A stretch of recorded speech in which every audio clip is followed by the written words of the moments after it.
Hello, and welcome back to the next part of What If Luffy Was Never Born. Last week we finished off the first two arcs of the Water 7 saga, or Enies Lobby saga, or whatever you want to call it.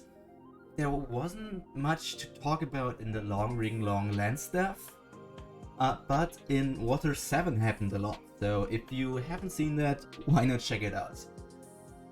Because everything that happened there obviously carries over to today. Today we're going to look at Enies Lobby, and also at post Enies Lobby after that. So let's get right into it. First of all, as I said with the quick recap, we are currently at 73 deaths, which include from last week Iceberg, a few different workers from the Galley Works, some scrubs from all around the world, and just minor people. But this time we will go to another one of our classics. Let's see if you already know who I'm talking about here. Well, we are right now in Enies Lobby. Enies Lobby was all about the fight against CP9, and CP9, well, they only could have been stopped with the Straw Hats. Yes, there would be this big what if Robin was still alive, or if CP9 tries to catch Crocodile, but that's not the case here. In my opinion, they might try to catch Crocodile, but that's not something I can talk about here. That's something for another video if I even want to talk about it at all. So, one of the best moments of the entirety of One Piece, and also of the Enies Lobby arc, will get erased. The part where Robin screams that she wants to live will never see the light of the day, and with her, that also means that there will never be a fight between the Straw Hats and the CP9 agents, which means there is no real battle at all. And without there being any battle, Spandam also doesn't need to press on his Buster Call, which means there will never be a Buster Call, and this golden Dendenmushi will still be in the possession of Spandam for the future. I don't know when he might need to use that then in the future, or if that will ever be used, but just remember, one of the most stupid characters in One Piece still has a weapon of mass destruction. I don't know how to feel about that one. And now we go to CP9. CP9 had many problems after their mission with capturing Robin, acquiring Pluton, and all the different things failed. And now they don't fail. They don't have Robin or anything else, but they captured Frankie, or Cutty Flam. And Cutty Flam is the one who has the blueprints for Pluton. So they should be able to build Pluton, if Frankie would have given him all the stuff. So basically, CP9 doesn't fail their mission in capturing a person who knows about Pluton, but the world government still won't get Pluton for themselves. So nothing too much changed here. But, well, after Frankie burns the blueprints, we all know how he's going to end. We've seen Luffy never being born, Zoro died, Nami is probably dead by now, Sanji is still alive for the moment, Usopp is dead, Chopper actually still lives, Chopper is having a good life in my opinion, Robin is dead, Brook was already dead before the series even started, and now Frankie also will die. That's another Straw Hat death. Well, he already died once. Basically, Brook died once and got revived by his Devil Fruit. You could say that Frankie died during the incident where he got hit by the Puffing Tom. Not Puffing Tom. Oh no, it's the Puffing Tom, the sea train. He got hit by that and kind of got killed. Like, Cutty Flam died and he turned into Frankie the Cyborg. You could say that's like his second life right now. But, well, there's his second death then. Poor Frankie. He had so much to work on. And this leads us to our consequences of of the Enies Lobby's arc. First of all, the death counter increases to 74. We got Frankie's death, which is the one counted in here. With Frankie's death, a few things are going to change.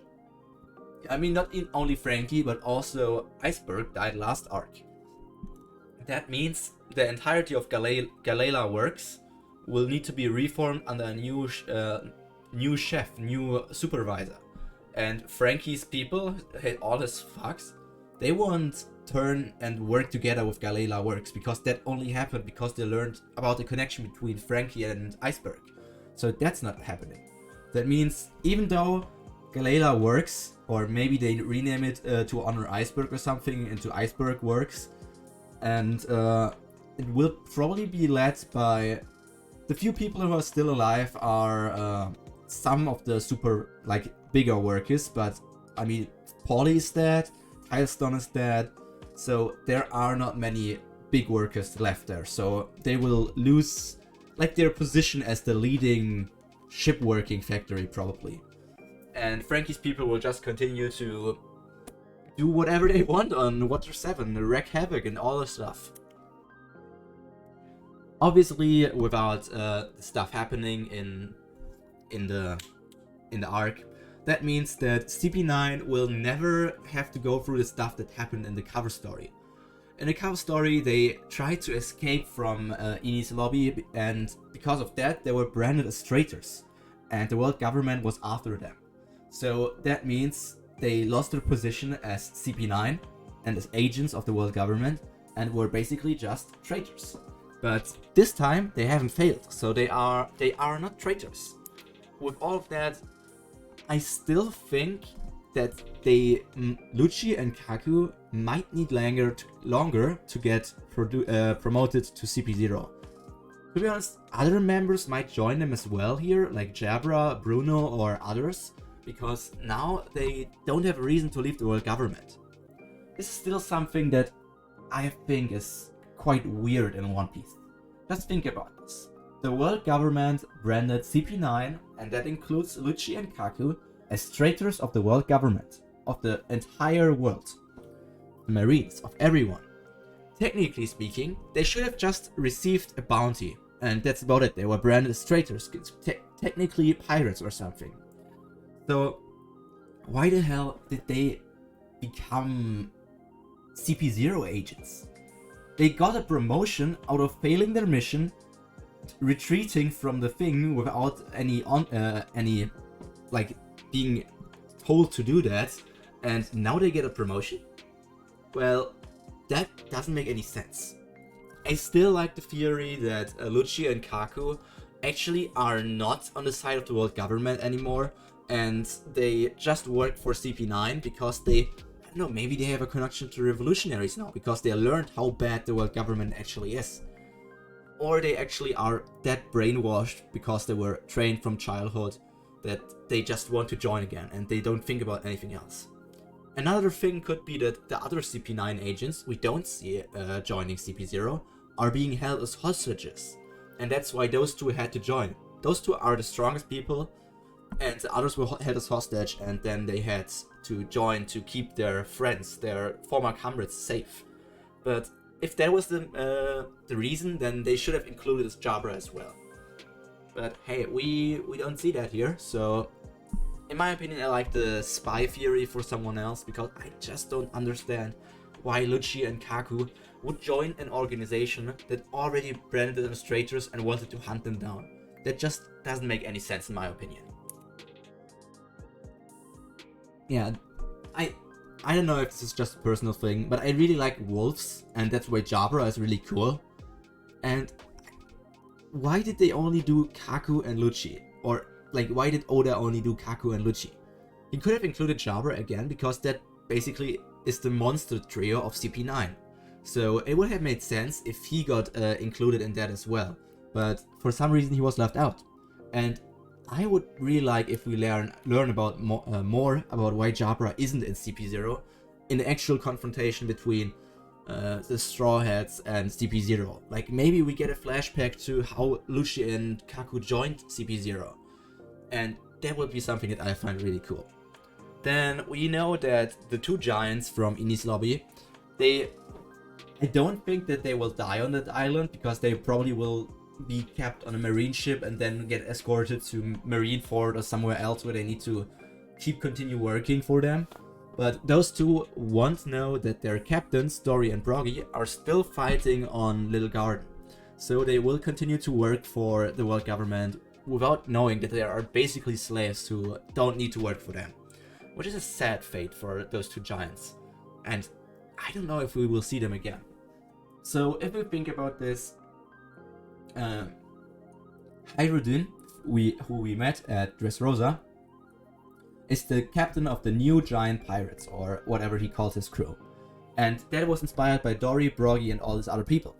So is Hyrudin going to gather Dory, Broggy, those two, and all of them, so that we will see all of the giants again at the end of the series, at a big war? I don't know, it would be cool to see all of the old characters gather together for a big fight. But I don't know how strong they actually are. And now we come to the post-Ini's lobby arc. As you know, post-Ini's lobby, nothing much actually happened here. I mean, in this version. In post-Ini's lobby, we met Garp, Kobe, and Helmeppo got shown again for their growth, and these things happened. Everything with Garp doesn't take place. Garp has no reason to go to Water 7. Did he just go there to talk to his son, to his grandchild? Did he want to capture the Straw Hats?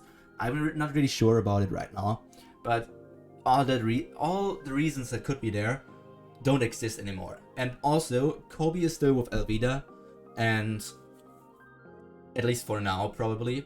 And Helmeppo is still working to not working, but he's still the son of Captain Morgan, so is probably still at Shellstown if Morgan didn't get clapped by Garp. So basically, if we think about it, I'm not sure why Garp or Garp's ship got sent to Shellstown back in the Romance Dawn arc. Because was the reason that the Marines called them and then Garp got sent there? Or was Garp just there for control, to see if everything was going right? If he was just there to check up on the people and see if everything's going right, he would still have probably captured Morgan, because he would have found out that Morgan is a corrupt guy and he didn't do marine work properly. So if that was the case, Garp, not Garp, but Helmeppo might have become a choir boy or cabin boy for the Marines somewhere else. And that means, technically speaking, Helmeppo could grow a bit stronger, but without Kobe's encouragement, Helmeppo won't grow as strong as he is in our version. I mean, at this point, both of them are not too strong at the moment, but they have potential, because they are being trained under Garp, and, well, Bogart, I don't know how strong that guy is, but he's Garp's right-hand man, so people think he should be pretty strong. But hey, let's see how much they will develop. Do you think that Kobe and Helmeppo will be the last opponents of Luffy and Zoro? I'm not really sure about it. And this is the most important part, actually. The battle between Ace and Blackbeard still happens. Because Ace is hunting Blackbeard. This battle might take place on another island or a bit earlier, because now Ace doesn't get caught up in the whole Luffy and Alabasta stuff. He doesn't need to talk about people to finding Luffy, or like meeting up with Luffy, because there is no Luffy.